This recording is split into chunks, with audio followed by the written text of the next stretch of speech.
Hello friends. രാത്രി വളരെ വൈകിയാണ് ജോലി കഴിഞ്ഞ് ഞാൻ വീട്ടിൽ വരുന്നത്. ഭയങ്കര ക്ഷീണമായിരിക്കും. കിടക്കുമ്പോൾ തന്നെ ഉറങ്ങിപ്പോകും. അങ്ങനെ ഉറങ്ങി ഒരു 6:30 ആയപ്പോൾ പെട്ടെന്ന് ഡോറിൽ മുട്ടി. ഞാൻ പെട്ടെന്ന് ചാടി എഴുന്നേറ്റു. ഒരു പടപടാന്ന് ഇങ്ങനെ ഒരു ഒച്ച. ഞാൻ പെട്ടെന്ന് പെട്ടി നിന്നിട്ട് എന്താ ആരാണെന്ന് അറിയാണ്ട് പെട്ടെന്ന് ഡോറിനടുത്ത് ഡോർ നോക്കിയപ്പോൾ അവിടെ ആരുമില്ല. ഞാൻ ആലോചിച്ചു അതിന് എനിക്ക് തോന്നിയതാണ്. ഡോർ വീണ്ടും അടച്ചു. ബെഡിൽ വന്ന് കിടന്നു. വീണ്ടും കണ്ണടഞ്ഞു തോന്നാൻ ഭയങ്കര ക്ഷീണമായിരുന്നു. വീണ്ടും കണ്ണടഞ്ഞു വീണ്ടും ഒരു ഒച്ച. ഞാൻ ഡോറിനെ അങ്ങോട്ട് നോക്കിയപ്പോൾ ഡോറിൽ നിന്നല്ല. ഞാൻ ഇടതുവശത്തേക്ക് തിരിഞ്ഞ് നോക്കുമ്പോഴാണ് ജനാലയിൽ ഒരാൾ. ജനാല തുറന്ന് നോക്കുമ്പോഴാണ് കാണുന്ന ഒരു കുഞ്ഞൻ കിളി. അവൻ ഇങ്ങനെ ഡോറയിൽ ഇങ്ങനെ മുട്ടിക്കൊണ്ടേയിരിക്കാം. എനിക്ക് ആദ്യം കൗതുകമൊക്കെ തോന്നിക്കൊള്ളാം. രസമുണ്ട് കാണാൻ. ഞാൻ മൈൻഡ് ചെയ്തില്ല. കണ്ണടച്ച് ഒച്ച കേൾക്കുന്നുണ്ട്, വീട്ടിൽ മുട്ടിക്കൊണ്ടിരിക്കുന്നുണ്ട്. ഞാൻ മൈൻഡ് ചെയ്യാണ്ട് കിടന്നുറങ്ങി. പിറ്റേ ദിവസം രാവിലെ ഇതുപോലെ തന്നെ വളരെ വൈകി കയറി വന്നു. രാവിലെ ആയപ്പോൾ ഇതൊരു വീണ്ടും മുട്ടി. ഞാനത് ഓർക്കാണ്ട് വീണ്ടും കണ്ടു വന്ന് ഡോറിൻ്റെ ഉടമ്പി നോക്കി. ഡോറിൽ ആരില്ല. അപ്പോഴേക്ക് ദിവസം ഓടിച്ചു എൻ്റെ അബദ്ധം പറ്റിയാണല്ലോ. ഇവിടെ നമ്മുടെ കിളിക്കോട്ടനാണല്ലോ. വീണ്ടും ഞാൻ തുറന്നു നോക്കിയപ്പോൾ ആ കിളിക്കോട്ടനെ കണ്ടു.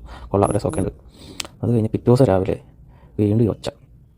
ഈ 1000 കിളി ഷോർട്ടൊക്കെ എനിക്ക് ദേഷ്യം. ഞാൻ അപ്പോൾ തന്നെ എന്തെങ്കിലും ചെയ്യണമല്ലോ, അല്ലെങ്കിൽ ഉറങ്ങാൻ പറ്റില്ല. എന്തെങ്കിലും ഒച്ചയായിട്ട് ചെയ്യാൻ പറ്റത്തില്ലല്ലോ. അങ്ങനെ ഇരിക്കുമ്പോൾ നമ്മൾ കൂട്ടാൻ വിളിച്ച് വെച്ചു, ഇങ്ങനെ ഒരു സംഭവിക്കും, എന്തൊക്കെ ചെയ്യാം. അപ്പോൾ അവൻ പറഞ്ഞു പാറ്റച്ചൊക്കെ വിളിക്കുന്നുണ്ടെങ്കിൽ അത് ഡോറിൽ കിളി വന്ന് മുട്ടനടുത്ത് നമുക്കൊന്ന് വരച്ച് വെക്കേ. ഓക്കെ, ഇവൻ്റെ വാക്കും കേട്ട് ഞാൻ ഇതൊക്കെ വരച്ച് ഭയങ്കര പിന്നെ ഫുൾ പോസിറ്റീവ് ആണ്. ഇപ്പോൾ രാത്രി കിളി മുട്ടുന്നില്ല, നന്നായി കിടന്ന് ഉറങ്ങാമെന്ന് സ്റ്റാർട്ട് പറഞ്ഞു. എൻ്റെ വാക്ക് കേട്ട് ഞാൻ ഇതൊക്കെ ചെയ്ത് കിടന്ന് ഒന്ന് ഉറങ്ങി. രാത്രി ഉറങ്ങിക്കൊണ്ടിരുന്ന് മനസ്സിലുണ്ടല്ലോ രാവിലെ കിളി വരത്തില്ല. ഞാനിതെല്ലാം കഴിഞ്ഞൊന്ന് കിടന്നുറങ്ങി.